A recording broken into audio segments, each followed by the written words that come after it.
ক্ষমতাচ্যুত সদ্য সাবেক প্রধানমন্ত্রী যেটিকে তার নিজের সরকারি বাসভবন হিসেবে ব্যবহার করতেন, সেই গণভবন একসময় ছিল রাষ্ট্রীয় অতিথি ভবন। শুরুটা হয় 1996 সালে। তখন শেখ হাসিনা প্রথমবারের মতো প্রধানমন্ত্রী নির্বাচিত হয়ে গণভবন বরাদ্দ নিয়েছিলেন। এরপর প্রধানমন্ত্রী থাকাকালীন তিনি সেখানেই বাস করতেন। শেখ হাসিনার আগে অন্য কোনো সরকার প্রধান সেখানে বসবাস করেননি।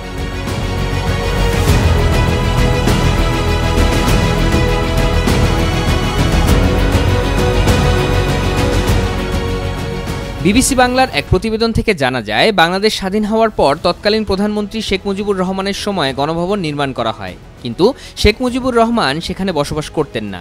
তিনি পরিবার নিয়ে বসবাস করতেন ধানমন্ডি 32 নম্বর সড়কে তার নিজের বাড়িতে। শেখ মুজিবুর রহমান প্রধানমন্ত্রী ও প্রেসিডেন্ট থাকাকালে গণভবন অফিসের কাজে ব্যবহার করতেন। মূলত বিকেল ও সন্ধ্যাকালীন অফিস হিসেবে এটি ব্যবহৃত হতো। শেখ মুজিব হত্যাকাণ্ডের পর এই গণভবন অনেকটা পরিত্যক্ত অবস্থায় পড়েছিল বলে ওই প্রতিবেদনে বলা হয়। এরপর জেনারেল এরশাদ ক্ষমতায় থাকার সময় 1985 সালে গণভবন সংস্কার করে সেটিকে রাষ্ট্রীয় অতিথি ভবন করতোয়া নামকরণ করা হয়। বিদেশি রাষ্ট্রপ্রধান ও সরকার প্রধানদের জন্য এই অতিথি ভবন ব্যবহার করা হতো ওই সময়।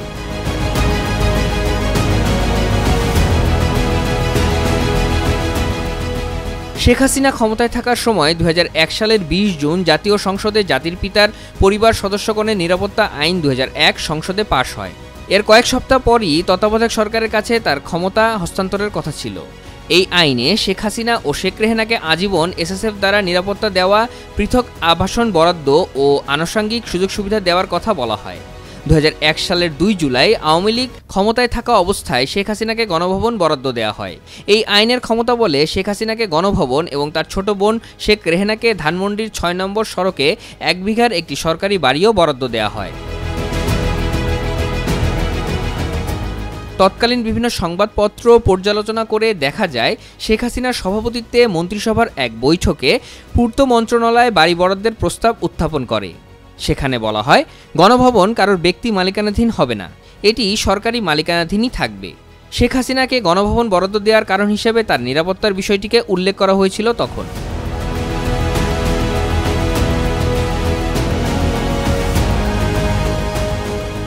শেখ হাসিনা প্রধানমন্ত্রী না থাকলেও গণভবনে বসবাসের জন্য যে বরাদ্দ নিয়েছিলেন সেটি নিয়ে বেশ বিতর্ক শুরু হয়। সবচেয়ে বেশি শোরগোল তৈরি হয় বিএনপির তরফ থেকে। দলটি সিদ্ধান্ত নিয়েছিল যে তত্ত্বাবধায়ক সরকার ক্ষমতা নিলে মামলা দায়ের করা হবে।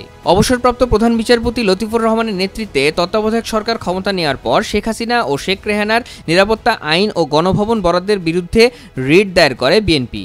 রিট পিটিশনে উল্লেখ করা হয়, জাতির পিতার পরিবার সদস্যগণের নিরাপত্তা আইন বৈষম্যমূলক এবং অসাংবিধানিক।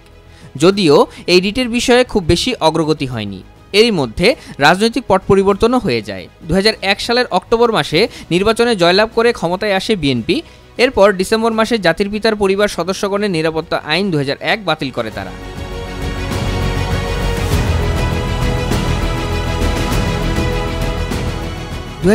সালে ক্ষমতা ছাড়ার পরও গণভবনে থাকতে চেয়েছিলেন শেখ হাসিনা, কিন্তু ব্যাপক রাজনৈতিক বিতর্কের কারণে তাকে গণভবন ছাড়তে হয়। তত্ত্বাবধায়ক সরকার ক্ষমতায় আসার 1 মাসের মধ্যেই শেখ হাসিনা গণভবন ছেড়ে দেন। শেখ হাসিনা যখন গণভবন ছেড়ে যাচ্ছিলেন তখন তিনি বিএনপি নেতা খালেদা জিয়াকে সেনানিবাসের বাড়ি ছেড়ে দেওয়ার আহ্বান জানান। শেখ হাসিনা তখন দাবি করেন, মন্ত্রিসভার বৈঠকে গণভবন 101 টাকার প্রতীকী মূল্যে বাড়ি কিনে নেওয়ার প্রস্তাব উঠেছিল, কিন্তু তিনি সেটি গ্রহণ করেননি।